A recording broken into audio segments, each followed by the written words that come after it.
나의 하나님이십니다. 이런 제목이에요. 여호와는 나의 하나님이십니다. 다윗은 그의 이름에 걸맞게 하나님의 사랑을 듬뿍 입은 하나님의 사람이었습니다. 다윗의 이름의 뜻을 우리가 다 알고 있죠. 하나님의 사랑을 받은 자라고 하는 뜻입니다. 하나님의 사랑을 아마 다윗만큼 입은 사람이 인류 역사상 아마 없을 정도입니다. 사무엘상 13장 14절 말씀과 사도행전 13장 22절의 말씀을 보게 되면 다윗은 구약의 수많은 인물들 가운데서 가장 하나님의 마음에 맞는 사람이었습니다. 하나님의 마음에 맞는 사람. 그러니까 마음이 하나님과 통했더라는 거예요. 하나님과 연결되어 있었다는 거예요. 하나님과 일치된 모습을 다윗이라고 하는 사람은 보여주고 있었다는 것입니다. 그는 하나님을 정말로 뜨겁게 사랑했던 위대한 신앙인이었습니다. 흔히 우리는 하나님으로부터 사랑을 받는 것만을 생각할 때가 많습니다. 하나님 나 좀 사랑해 주세요. 하나님 나 좀 기억해 주세요. 이럴 때가 많더라는 것입니다. 그러나 하나님은 당신을 사랑하는 사람들을 찾고 계십니다. 하나님은 당신을 사랑하고 당신에게 무게중심을 두고 인생을 살아가는 사람들을 하나님께서는 귀하게 보십니다. 그래서 다윗은 자신이 표현할 수 있는 모든 방법을, 모든 표현법을 총동원해서 하나님을 높이며 하나님을 찬양했던 것입니다. 그는 때로는 시로 하나님을 찬양을 했습니다. 때로는 수금을 연주하면서 악기를 연주하면서 노래로 하나님을 찬양했습니다. 어떤 때는 악기 없이 하나님을 노래합니다. 어떤 때는 악기가 있는 상태에서 하나님을 높여드렸습니다. 여러분 시편의 절반 이상이 다윗의 시로 알려질 정도로 그는 열렬히 하나님을 사랑했던, 그리고 그 사랑의 마음을 하나님 앞에 아주 정직하게 고백을 했던 위대한 신앙인 중에 신앙인이었습니다. 그는 노래하는 순례자였어요. 여러분 항상 여러분들의 입가에 하나님을 노래하는 이 노래가 떠나지 않기를 예수님의 이름으로 축원을 드립니다. 우리는 순례자 아니겠습니까? 잠시 머무르는 이 세상에 여러분 길을 가는 나그네라는 것입니다. 그럼 길 가는 나그네에게는 아무도 동행해 줄 수 없는, 동행해 줄 수 있는 사람이 아무도 없을 때가 있더라는 것입니다. 여러분 그때도 하나님과 동행하며 하나님을 노래하세요. 그리고 그 입가에, 여러분들의 입가에, 여러분들의 콧가에 하나님을 찬양하는 이 콧노래, 하나님을 찬양하는 노래가 끊임없이 솟아나기를 예수님의 이름으로 축원을 드립니다. 그는 노래하는 순례자였어요. 노래하는 신앙인이었습니다. 노래하는 이스라엘의 왕이었어요. 다윗은 춤추며 노래합니다. 다윗은 악기를 연주하며 노래합니다. 무슨 일이 있어도 하나님을 찬양하는 것에 대해서는 절대로 다윗은 2등한 적이 한 번도 없을 정도로 늘 앞서서 하나님을 노래하던 위대한 노래하는 시인이었더라는 것입니다. 여러분들도 그렇게 되시길 예수님의 이름으로 축원을 드립니다. 여러분 우리 마음에 있는 노래라는 게 도대체 뭘까요? 우리 마음에 있는 걸 그냥 고백을 하는 거예요. 어떤 사람 노래를 잘한다 못한다. 아까 차 특성하는데 딱 들어보니까 남자분들은 대체로 잘 못하는 것 같더라고요. 제가 들어보니까.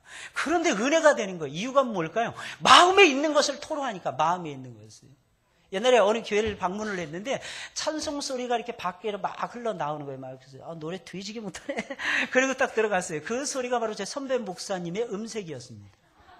깜짝 놀랐어요. 저렇게 박자도 안 맞고 음정도 안 맞고. 그런데 교인들은 아멘 딱 들어가니까 다른 거예요. 목사님의 그 영적인 그 파워를 탁 느끼는 순간 그냥 주저앉았어요. 하나님 제가 고개를 숙이겠습니다. 하나님. 이 음정 박자 틀려도 상관이 없네요. 어떤 때는 이런 마음이 들 때가 너무 많아요. 여러분들 마음에 있는 것을 하나님 앞에 노래하세요. 어떤 때는 글로도 한번 써보세요. 이렇게 글로도. 에이, 무슨 이 나이에 무슨 센치하게 그런 무슨 웃기지 않은 어줍지 않은 짓을 하란 말입니까? 그 나이에 안 하면 언제 하겠어요? 그 나이에 안 하시면. 따라서 하겠습니다. 하고 싶을 때 합시다. 하고 싶을 때 좀 하세요. 하고 싶을 때. 지금 쓰고 싶습니까? 그러면 옆에다가 좀 메모도 한번 해보세요. 저는 하나님 말씀 들으면서 이 말씀을 준비할 때가 굉장히 많이 있어요. 은혜가 되는 말씀을 딱 들으면요, 막 신구약을 막 왔다 갔다 하면서 막 정신없이 몇 편의 설교를 준비합니다. 근데 은혜가 안 되면요, 계속 언제까 막 이럴 때가 많아요. 너무너무 힘들어요. 은혜가 안 되면. 근데 은혜가 되잖아요. 그럼 마음에 은혜가 되면 너무너무 기쁘고 즐거운 거예요. 그냥 저절로 나와요. 그냥 입속에서 찬양이. 막 불러보고 싶어요. 막 하나님 앞에. 근데 오늘은 절제를 좀 하겠습니다. 막 부르고 싶어요. 하나님을 막 노래하고 싶어요. 막 어디를 가든지 그냥 막 노래 부르고 싶어요. 그냥 입가에 그냥 계속 그냥 찬양이 그냥 늘 그냥 떠나지 않는 거 있죠. 절제하려니까 절제하는 게 더 힘든 것 같아요. 갑자기 생각이 나는 거예요. 주님의 높고 위대하심을 내 영혼이 찬양하네. 주님의 높고 위대하심을 내 영혼이 찬양하네.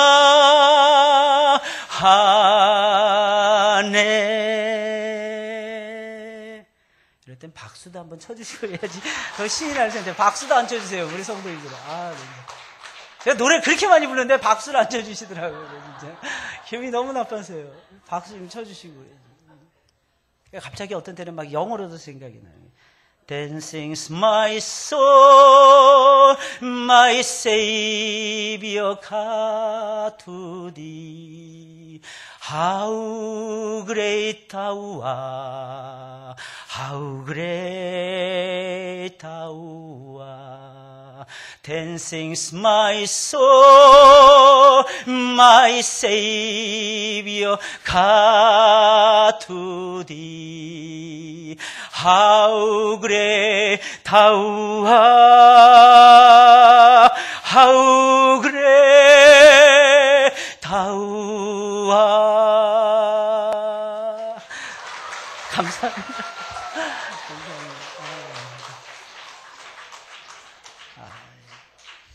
그래서 여러분들은 사랑스러울 수밖에 없어요.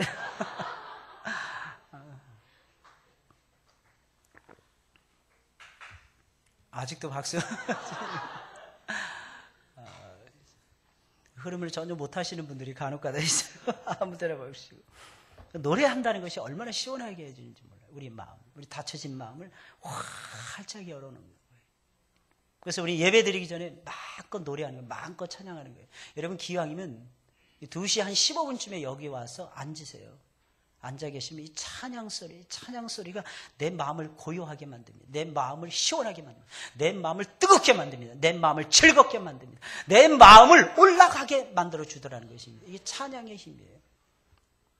저는 고등학교 2학년 때부터 처음 예수님 믿기 시작했는데 뭐 때문이냐? 찬양이 그렇게 은혜가 되더라고요. 찬양 부르고 싶어서 교회 왔어요. 사실은. 찬양을 학교에서 가르쳐 주는데 한 달 내내 점심시간에 노래하는 순례자의 노래인가? 그 찬양, 본향을 향하는가? 그 찬양을 부르는 거예요. 제가 어쩌다가 어떻게 소 뒷발질 하다가 겨우 합창반에 들어갔는데 정말 은혜스러운 거예요. 본향을 이 세상 나그네 길을 그럼 밑에 빠바밤 이렇게 다 흘려요. 빰빰 이렇게 딱 흘려요. 그때는 충격이었어요. 세상에 이런 노래가 다 있을까? 저는 교회를 안 다녀봤기 때문에 그런 찬양의 노래가 있는지조차 몰랐어요. 근데 부르는데 그냥 점심시간 한 달 내내 점심시간에 뛰어가는 거예요. 달려가는 거예요. 너무 기분이 좋아서. 처음에 제가 이 하나님 앞에 부름을 받고 제일 처음에 이 자리에 앉아 있는 것이었어요. 이 자리에. 성가대 앉는 거였어요. 근데 우리 교장 선생님이 부천시 연합교사연합회 회장님이셨어요.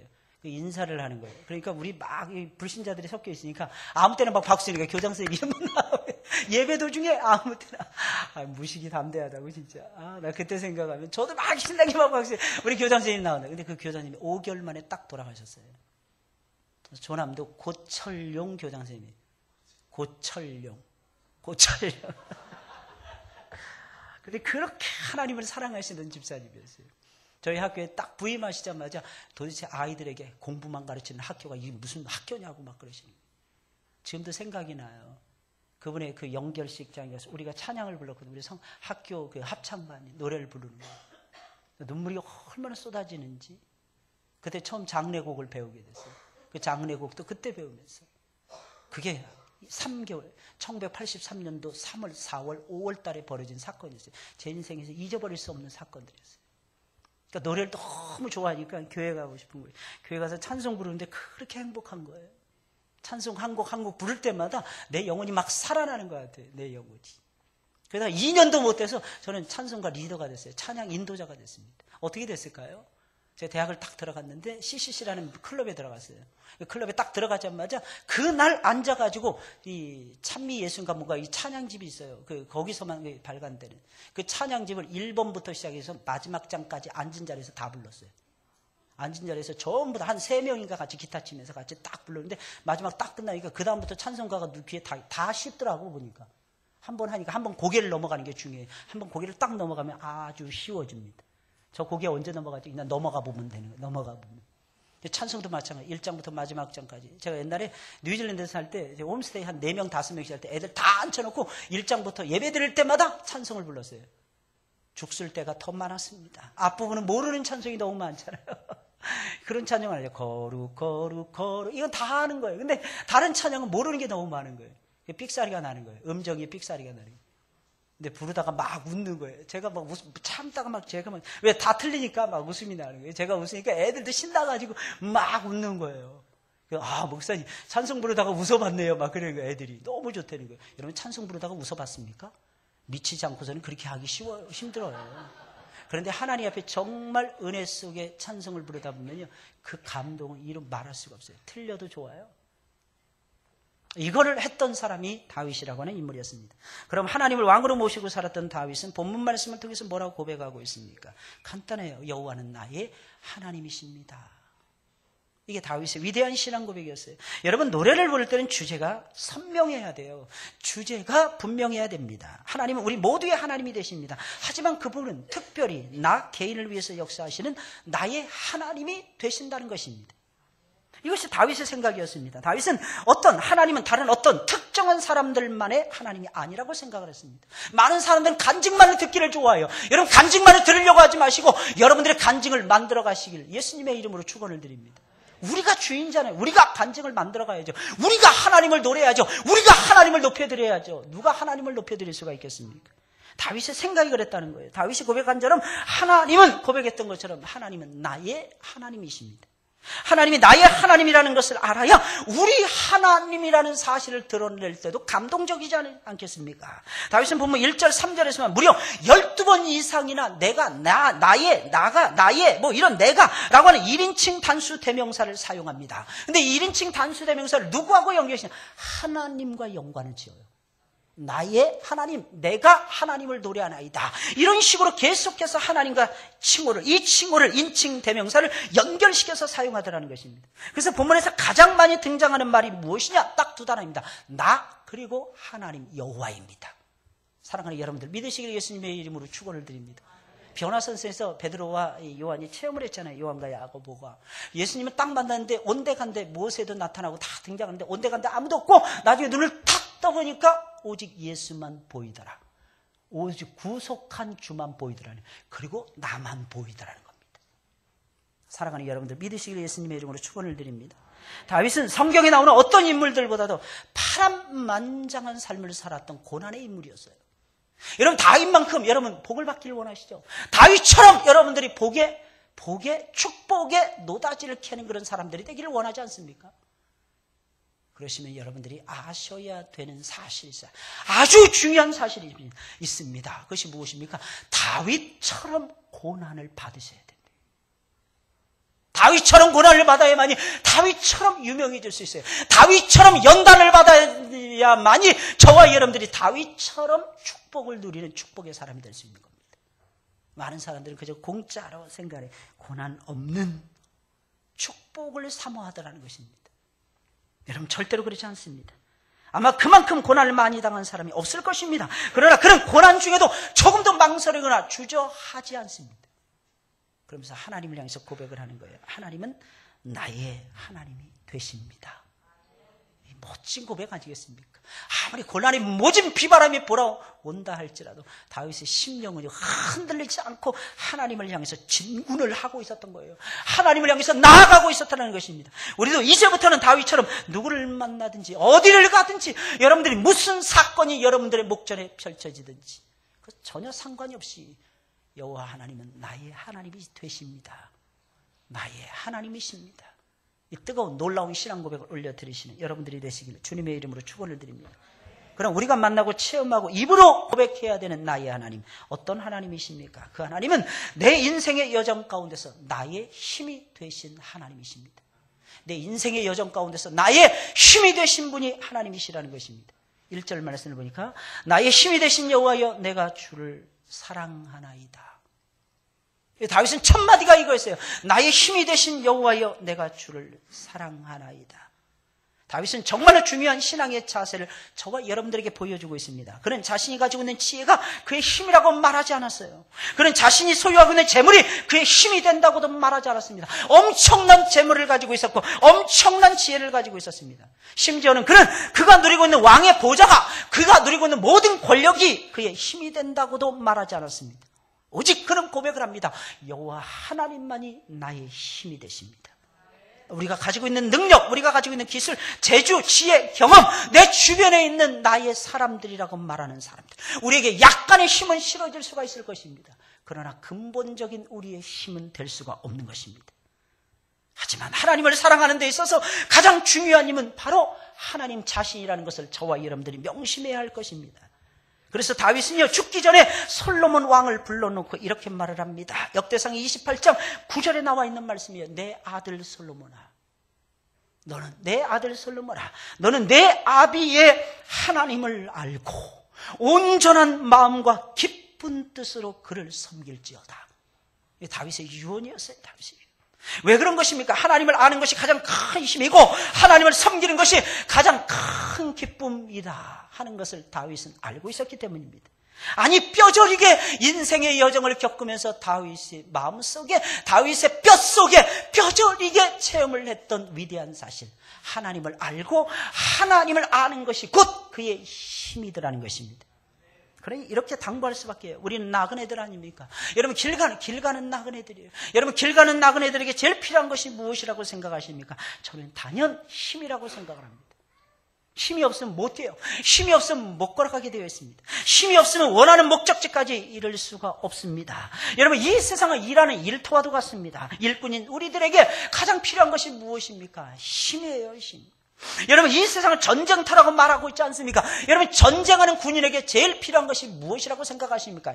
힘인 것입니다. 그래서 사람들은 힘을 얻기 위해서 그만큼 엄청난 노력을 기울이고 있는 것입니다. 우리 그리스도인들에게도 신앙을 유지하고 성장시키기 위해서는 뭐가 절대적으로 필요할 거예요? 힘이 절대적으로 필요합니다. 여러분, 힘드시지 않습니까? 1부, 2부, 3부 예배 드리고 그 다음에 잠시 쉬었다가 밥까지 먹고 이 시간이 딱 졸린 시간이라는 것입니다. 졸고 싶죠? 자고 싶을 것입니다. 왜 그런지 아십니까? 힘이 없어서 그래요. 힘이 없어서. 힘이 없어가지고. 보니까 범석이 보니까 눈이 벌써 가뜩이나 작은 눈이. 아우. 우리 범석이가 또 파마까지 했어요. 아, 진짜. 어제 보니까 잘 뛰더라고 아주. 여러분 어때요? 여러분들 졸리십니까? 힘이 넘쳐서 안 졸린 거예요. 안 졸리신 분들. 당연히 밥을 먹었으면 졸려야 되는 거 아니겠습니까? 그러니까 목사가 미치니까 같이 전부 다 미치는 거야. 어떻게 보면. 다 같이 에브리바디 전부 다 하나님 나라에 이를 때까지 전부 다 미쳐가지고 춤을 추는 거예요. 근데 집에 가서는 푹 쓰러질 거야 아마. 이게 정상이에요. 이게 정상. 우리에게 신앙의 힘이 필요하더래요. 신앙의 힘. 하나님은 우리에게 힘 주시는 하나님이십니다. 새 힘을 받아 올라가라고 하나님께서 말씀하고 계십니다. 다윗은 그것을 알았어요. 하나님이 위로부터 쏟아 부어주시는 새 힘이 아니고서는 자신이 설 수 없다 하는 것을 알고 있었다는 것입니다. 그러니 다윗은 고백할 수밖에 해요. 나의 힘이 되신 여호와여 내가 주를 사랑하나이다. 내가 주를 사랑하나이다. 그래서 하나님께서는 우리 가운데 찾아오셔서 우리 어렵고 힘들고 고달픈 인생 여정에 힘이 되어 주시는 것입니다. 기왕에 뭔가를 의지하면서 살려면 초강력 에너지를 가지고 계시고 초강력 에너지를 뿜어내고 계시는 하나님을 의지하시고 하나님께 기대어서 살아가시길 예수님의 이름으로 축원을 드립니다. 여러분, 다윗이라고 하는 사람, 아무도 의지할 것이 없는 거칠은 광야 속에서도 다윗은 막 뛰어다닙니다. 적군을 쏜살같이 달려듭니다. 담을 막 뛰어넘습니다. 어디서 그런 파워가 나왔을까요? 위에서부터 떨어뜨리는 그 힘을 다윗은 홀로 다 받고 있었기 때문입니다. 이유가 무엇입니까? 다윗은 하나님 사랑했어요. 이유가 무엇입니까? 다윗은 어느 순간이 오든지 간에 하나님만을 기대고 하나님만을 의지하고 하나님만을 바라보았거든요. 이게 다윗의 힘이었어요. 사랑하는 여러분들, 그렇게 되시길 예수님의 이름으로 축원을 드립니다. 둘째로, 하나님은 나를 보호하시고 나를 건져주시고 나를 영원까지 지켜주시는 사랑의 하나님이 되십니다. 여러분, 다윗의 힘이 되신 하나님은 다윗을 엄청나게 사랑하시는 사랑의 대명사였어요. 사랑의 완성품이었어요. 사랑 그 자체였습니다. 이게 하나님의 모습이었어요. 하나님의 얼굴을 그리라면 뭐라고 그릴 수 있을까요? 사랑밖에는 그릴 것이 없어요. 어떤 사람들이 신앙 하면서 신앙 강조하다가 사랑을 잃어버리는 바보 같은 사람들이 있습니다. 사랑을 잃어버리면 아무것도 아니에요. 여러분, 이 사실을 여러분들이 알고 계십니까? 여러분들 마음속에 사랑이 흘러가고 계십니까? 여러분 눈가에서 사랑이 쏴지고 계십니까? 아름다운 사랑의 광선이 나와야 되는데 째려보는 광선이 나오고 있는 거예요. 왜? 저 사람은 신앙이 없어. 저 사람은 이랬다 저랬다 해. 사실은 지가 더 많이 이랬다 저랬다 하면서 난 판단하기 바쁜 거예요. 여러분들에겐 판단, 이거 잘 분별은 해야 될 것입니다. 그러나 여러분들 판단하려고 하지 마세요. 무엇이 옳고 무엇이 그른지 이것을 분별할 수 있는 능력을 가리켜서 지력이라고 말을 합니다. 지력이라는 게 정보를 빨리 들어가지고 빠르게 팍 움직이는, 이걸 지력이 아니에요. 세상이 어떻게 돌아가는지 말인데 내가 깜짝 놀랐어요. 오늘 병원 가서 난 우리나라 한국 기술이 세계 제일인 줄 알았어요. 오늘 하나님이 우리나라 겸손하게 하시나. 우리 김철호 집사님 수술을 받으셨는데 이 목뼈에 이 관절이 문제가 생겼어요. 관절이 짓무르고 녹아내려가지고 그 관절을, 인공 관절을 2개를 끼운 거예요. 근데 그게 국내산이 아니라는 거예요. 저는 거기에 다른 분들은 다 아무렇지도 않게 받아들이시더라고요. 근데 저는 충격을 받았어요. 어떻게 한국이 그런 물렁뼈 하나도 제대로 못 만들어낼까. 얼마 전에, 며칠 전에 제가 설교하면서 한국 제일이라고 기술력 최고, 하이 테크놀로지 첨단을 달린다고 설교했는데, 주여. 제가, 주님, 이거 말도 되지 않는 이런 말을 내가 들어야 되겠습니까? 한국 임플란트 싸죠? 여러분, 몇 년 전만 해도 임플란트가 500만 원, 막 300만 원 막 이랬어요. 한 대 해놓는데. 근데 요즘 100만 원, 150만 원에 너끈히 해냅니다. 왜 그럴까요? 한국에서 생산되기 때문입니다. 옛날엔 전부 다 메이드 인 저머니였어요. 메이드 인 저머니. 독일제가 그렇게 좋다니, 그렇게. 독일을 다녀오시는 우리 박병진 집사님 고개를 끄덕끄덕 하시는. 독일하고 결혼한 분 같아요. 맨날 독일 가시고. 그러니까 독일이 그렇게 기술력이 좋아요, 기술력이. 그리고 우리가 따라가고 있는, 아직 멀은 것들이 너무너무 많은가 봐. 디테일한 거, 이런 것들이 따라갈 것들이 너무 많은 것 같아요. 근데 여러분들 아십니까? 그런 것들이 힘이 되지 않고 하나님이 우리의 힘이 되신다는 거. 또한 여러분들이 알고 계십니까? 그 모든 능력은 어디에서는 사랑하는 데서 시작이 된다는 겁니다. 사랑해야 돼요. 사랑해야만이 만들어낼 수 있어요. 사랑하지 않으면 맨날 판단하게 됩니다. 맨날 무너지게 됩니다. 뭐는 마음에 들고 뭐는 마음에 안 들고 맨날 저울질만 해요. 천칭저울에다가 달아놓고 맨날 저울질 하더라는 것입니다. 천칭저울 하니까 문제 한 가지가 생각나네요. 8개의 구슬 중에 딱 한 가지가 무거운 구슬이 있었다고 합니다. 딱 2번 달아가지고, 천칭저울에 2번 달아가지고 무거운 놈을 찾아내시기 바랍니다. 30초 안에 못 찾아내는, 10초 안에 못 찾아내는 사람은 평균 이하의 IQ를 가지고 있다고 합니다. 너무 어려운 문제를 냈네요. 무슨 말인지 문제도 이해가 안 가십니까? 구슬이 8개가 있다는 거예요. 그 중에서 2번 딱 달아가지고, 비교저울에 달아가지고 무거운 놈이 그 중에 하나가 있다는 거예요. 딱 2번 달아가지고 무거운 놈을 발견해내시라는 겁니다. 끝날 때까지 이거 생각하면서 말씀드리세요. 그리고 끝나고 나서 생각하잖아요. 그러면 이렇게 생각하세요. 나는 역시 보통 IQ를 가지고 사는구나. 생각 안 나신 분들이 계시죠? 역시 나는 안 되나 보다. 이렇게 생각하세요. 역시 나는 안 되나 보다. 이 수학이나 이런 쪽으로는. 그럼 문제도 한번 기억을 한번 풀어보세요. 김성모 지사님 한번 풀어보시기 바랍니다. 김성모 지사님 눈 똑바로 두고 저를 쳐다보고 계십니다. 여러분, 여러 가지 하나님 우리 사랑하는 마음이 있어요.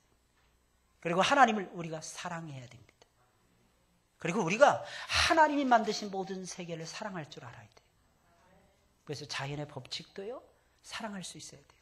그리고 순응하면서 따라갈 수 있어야 됩니다. 봄, 여름, 가을, 겨울, 우리나라 뚜렷하잖아요. 이 뚜렷한 곳에서 여러분들이 산다는 것이 얼마나 큰 행복이라는 거 여러분들 잘 모르실 거예요. 어정쩡한 나라에서 한번 살아보셔야 됩니다. 어정쩡한 나라에서. 그러면 정말 미칩니다. 처음에는 좋죠. 아, 여기 한겨울이 없구나. 야, 여기 한여름이 없구나. 근데 한참 살다 보면 한국이 점점 날이 갈수록 생각이 납니다. 새록새록 생각이 나더라는 거예요. 여러분 사랑하세요. 하나님이 여러분들에게 주어진 환경 많이 사랑하시길 예수님의 이름으로 축원을 드립니다. 여러분 다윗은 자신의 평생을 인도해 주시고 보호해 주시고 구원해 주신 사랑의 하나님에 관해서 깊이 있게 묵상을 하면서 이런 고백을 올려드리고 있습니다. 2절부터 마지막 절까지 시종 1관 이렇게 고백하고 있어요. 여호와는 나의 반석이시요 나의 요새시요 나를 건지시는 자시요 나의 하나님이시요 나의 피할 바위시요 나의 방패시요 나의 구원의 뿌리시요 나의 산성이시로다. 여기서 반석이라고 하는 말은 하나님은 우리가 피할 수 있는 가장 좋은 장소가 되신다는 것입니다. 우리가 피할 수 있는, 다윗은 늘 쫓겨다녔어요. 근데 다윗은 어디로 피했느냐? 산꼭대기로 올라가서 반석 위에 올라갔어요. 여러분 이스라엘 땅 거의 황무지잖아요. 돌멩이하고 이 불모 아무것도 없는 풀한폭이 자라지 않는 이 황야의 이런 들판들이 훨씬 더 많았더라는 것입니다. 돌산이요, 산도 돌산이었어요. 근데 막 쫓겨다닐 때 큰 바위가 있더라는 거예요. 큰 반석이 있더라는 것입니다. 그 위로 올라가면 적군이 못 쫓아오네요. 다윗은 그 꼭대기로 올라가서 피할 때가 많이 있었어요. 그래서 여호와는 나의 반석이시오. 요새라고 하는 말은 적으로부터 보호받을 수 있는 가장 적합한 것을 의미합니다. 요새가 뭘까요? 망대를 끼고 있는 요새. 큰 성을 얘기하는 거예요. 다윗은 성으로 피할 때가 너무 많았거든요. 시글락에서 또 황무지가 있는 곳에서 앞에는 계속해서 수천 명의 사울의 군대들이 쳐들어옵니다. 자기 한 사람 잡으려고. 근데 다윗의 곁에는 고작해 600명의 용사들 밖에는 아무도 없었어요. 바로 그때에 다윗이 숨었던 곳이 요새였습니다. 요새에 딱 틀어박혀 있는 거예요. 근데 성문이 딱 털리게 되면은 다윗의 목숨은 그냥 날아가 버리는 순간이었어요. 근데 그때 다윗은 하나님을 바라봅니다. 이 요새 가지고는 안 되겠구나. 그리고 하나님을 쳐다봅니다. 올려다보는 거예요. 바로 그 순간 어디선가 모르게 도우시는 역사가 나타나더니 조금 있으면 성문이 붕괴될 판이었는데 성문 곁에서 군사들이 하나둘 뒤로 물리는 거예요. 알고 봤더니 하나님께서 사울왕 위기에 처한 다윗을 건지기 위해서 블레셋 군대를 동원해서 길보아로 올라가게 해서 이스라엘을 쳐버리도록 만듭니다. 이게 하나님의 요새이신 하나님의 작품이었어요. 이 타이밍은 체험을 해보지 않은 사람 모를 것입니다.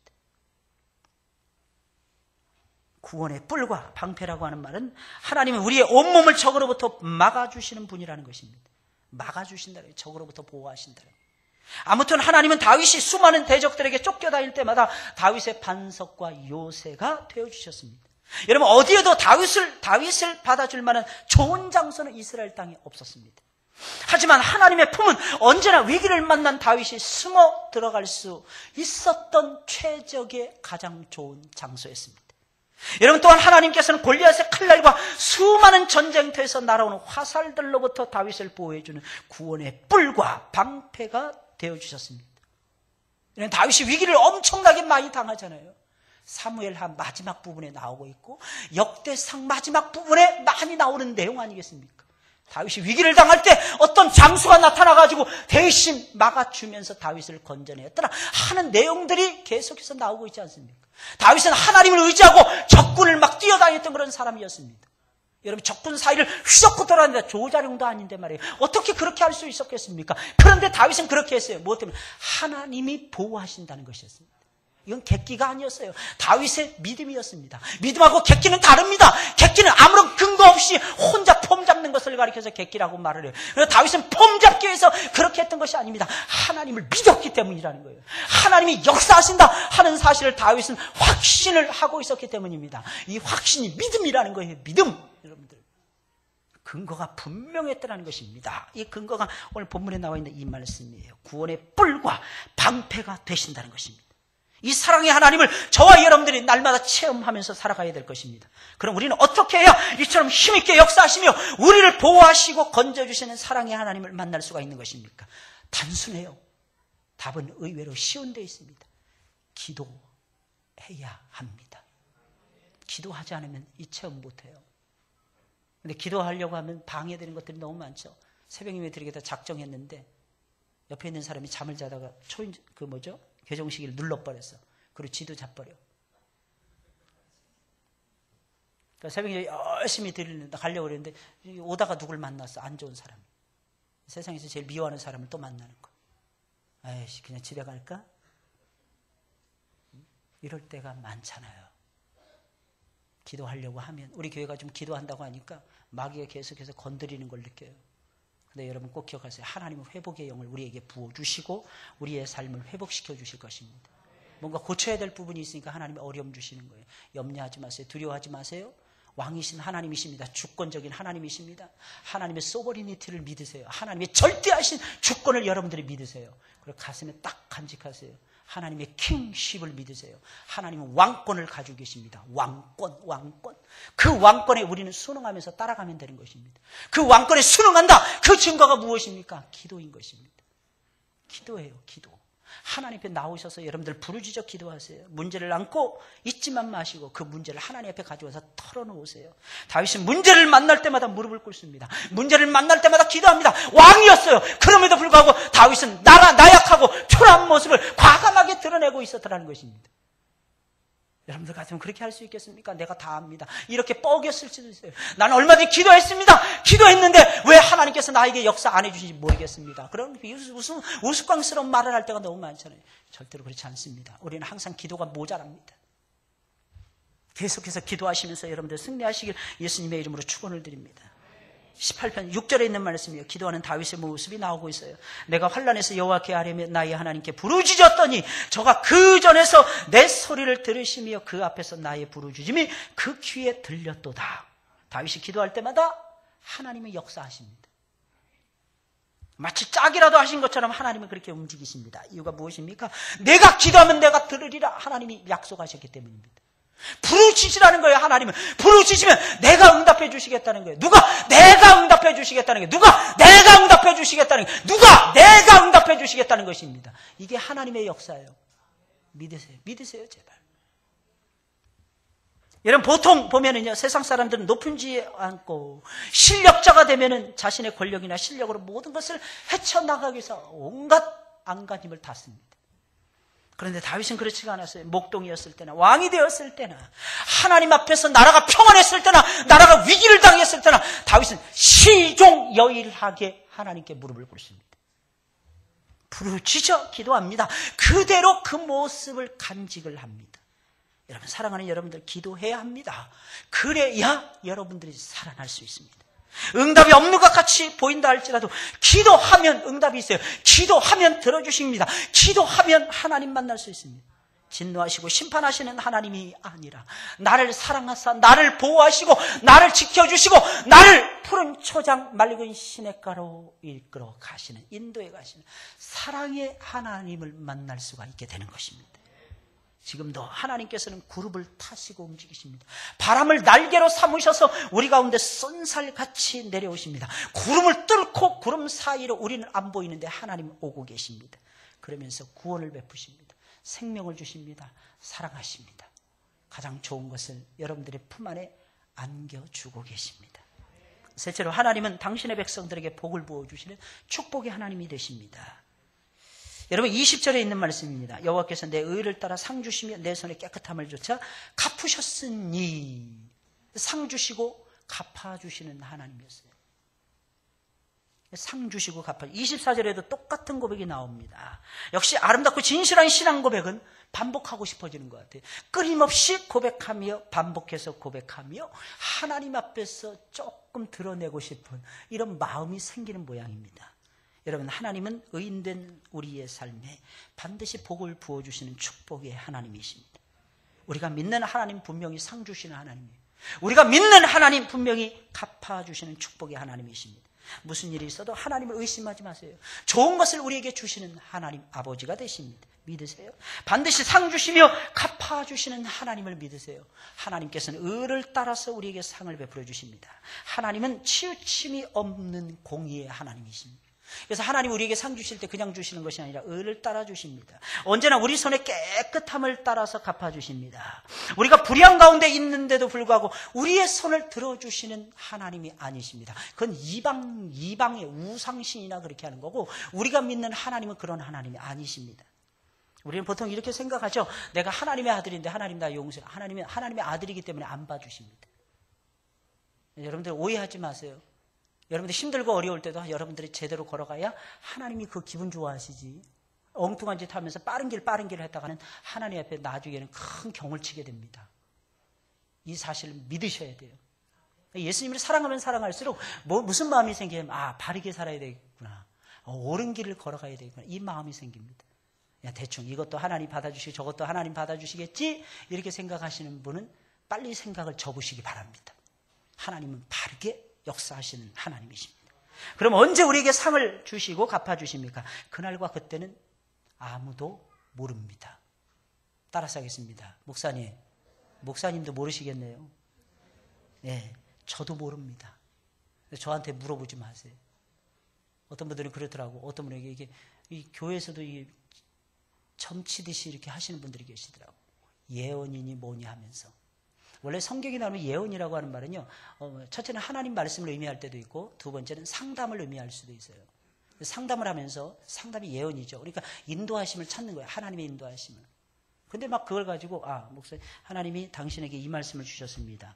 딱 보니까, 잘못된 말씀이지만 어떻게 막 고민하는데, 예를 들어서 어느 짐승이 목매어서 죽었다. 그럼 목매어서 죽으라는 얘기예요?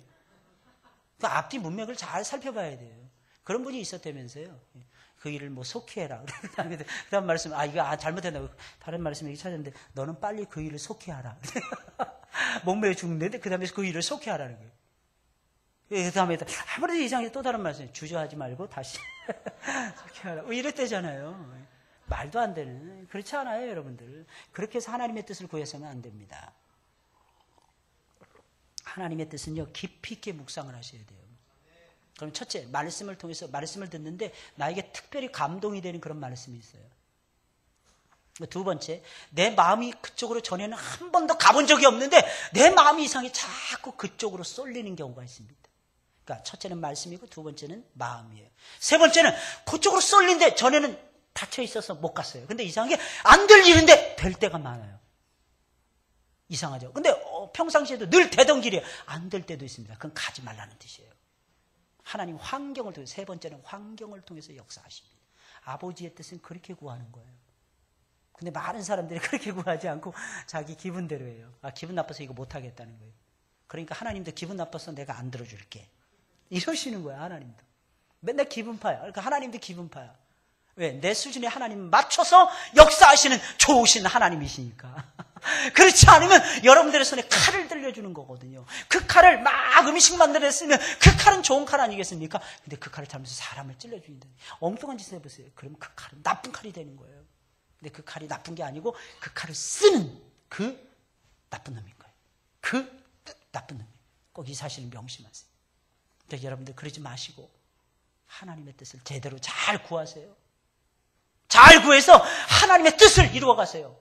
분명히 그랬어요. 롬파리팔에서 분명히 얘기했잖아요. 로마서 8장 28절에. 저는 롬파리팔로 이렇게 외웠어요. 롬파리팔. 평생 안 잊어버려요. 롬파리팔. 하나님을 사랑하는 자, 그 뜻대로 부르심을 입은 자들에게는 모든 것이 합력하여 선을 이루느니라. 하나님 사랑해보세요. 언제나 어디서나 하나님 사랑해보세요. 그 뜻대로 부르시면 무슨 말이에요? 내 뜻이 너무 왕성하잖아요. 근데 내 뜻을 그분의 뜻에 쳐서 복종시키는 것을 얘기하는 거예요. 그리고 그분의 뜻을 따라가는 거예요. 그럼 모든 것이 합력하여 선을 이루고야 말 것입니다. 이 사실 여러분들이 믿으셔야 돼요. 분명한 것은 아무도 모르지만 언제인지는 몰라도 하나님 분명히 갚아주시고 상 주신다는 것입니다.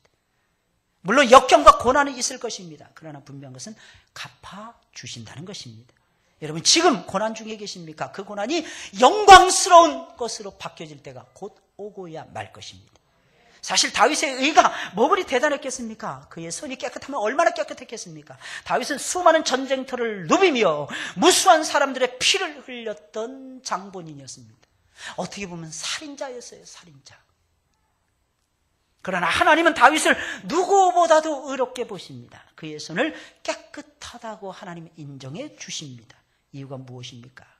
다윗의 마음속에는 아무리 부족해도 하나님을 향한 사랑, 하나님을 향한 믿음, 하나님을 향한 충성이 늘 불타고 있었기 때문입니다. 그 증거가 무엇입니까? 21절, 23절 말씀이에요. 여호와의 말씀을 내가 지켰으며 악하게 하나님을 떠나지 않았으며 위기 중에도 이렇게 살았다는 거예요. 하나님과 말씀 앞에서 죄악 중에도 나 자신을 지켰나이다. 이게 다윗의 고백이었습니다. 여러분, 그는 하나님을 사랑하고 믿었기에 하나님의 계명을 지켰던 것입니다. 요한복음 14장 15절의 말씀을 보니까 예수님께서 제자들에게 말합니다. 너희가 나를 사랑하면 내 계명을 지킬 것입니다. 하나님을 사랑한다는 의미가 무엇입니까? 말씀을 사랑한다는 것이고 말씀을 따라 사는 것을 즐거워한다는 것을 의미하더라는 것입니다. 아무튼 다윗은 마침내 하늘로부터 내려오는 큰 복을 받은 사람이었으며 이스라엘 나라에서 가장 위대한 군주가 되었으며 이스라엘 백성들로부터 지금까지도 한없는 사랑과 존경을 받고 있는 이스라엘 역사상 최고의 영웅이 되었습니다. 이게 어디서부터 시작됐다고요? 하나님을 사랑하는 데서부터 시작이 됐습니다. 우리 모두는 이제부터는 하나님을 향해서 나의 하나님이라고 주저없이 망설이지 말고 불러야 할 것입니다. 그 이유가 무엇입니까? 이유는 하나님은 나의 힘이 되신 하나님이시기 때문입니다. 그 이유가 무엇입니까? 그 이유는 하나님은 언제나 어디서나 나를 보호하시고 나를 지켜주시는, 나를 사랑하시는 사랑의 하나님이시기 때문입니다. 여러분, 그 이유가 무엇입니까? 그 이유는 하나님은 나에게 복을 부어주시기를 조금 더 아깝게 여기지 아니하시는 축복의 하나님이 되시기 때문입니다. 힘이 되신 하나님, 사랑의 근원이 되시고 사랑의 정체, 사랑의 대명사가 되신 하나님, 더 나아가서는 우리에게 복을 마침내 부어주시지 않고는 견딜 수 없는 축복의 하나님, 그 하나님은 다윗은 늘 만나고 늘 체험하고 있었다는 것입니다.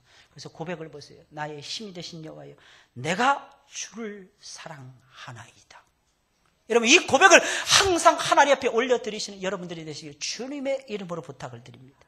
늘 체험하니까. 여기서 말하는 사랑, 내가 주를 사랑합니다. 이건 히브리 단어를 찾아보니까 라함이라고 하는 히브리어예요. 원래 하나님의 사랑, 헤세드 뭐 이런 말로 많이 표현하거든요. 그런데 이상하게 그 헤세드라고 하는 단어를 사용하지 않고 라함이라고 하는 단어를 썼어요. 라함이라고 하는 이 단어는 무슨 뜻이냐면 하나님이 우리 인생을 사랑하실 때에 하나님께서 사랑하시는 그 강도, 하나님께서 사랑하시는 그 특징, 그 사랑의 바운더리를 나타낼 때에 라함이라고 하는 동사를 사용을 했다고 합니다. 그러니까 하나님만이 사용할 수 있는 특유의 사랑의 언어, 그것이 바로 라함이라고 하는 단어였어요. 내가 주를 라함하나이다. 무슨 말이겠습니까? 다윗은 하나님께서 나를 특별하게 사랑하시고 하나님께서 나를 특별하게 위해 주시고 하나님께서 나와 함께 해주시는 특별한 사랑을 부어주셨기에 나도 하나님처럼 하나님을 사랑하기를 소원합니다. 베드로에게 물어보죠. 내가 나를 이 사람들보다 아가페 하느냐? 내가 주님을 필레오합니다.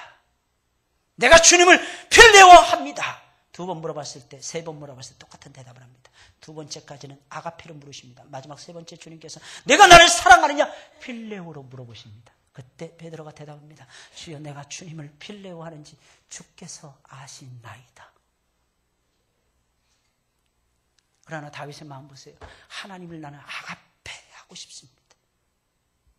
이 정직한 신앙 고백, 이 정직한 아름다운 심령 깊은 곳에서부터 우러나오는, 터져나오는 우아하고도 우아한 사랑의 노래, 이 노래를 다윗은 불렀던 것입니다. 그러니 여러분들도 똑같이 부르시고, 아니 그 이상으로 부르시면서 하나님의 품에 늘 안겨서 하나님의 품에 늘 기울어져서 여러분들의 인생을 사랑하시길 예수님의 이름으로 축원을 드립니다.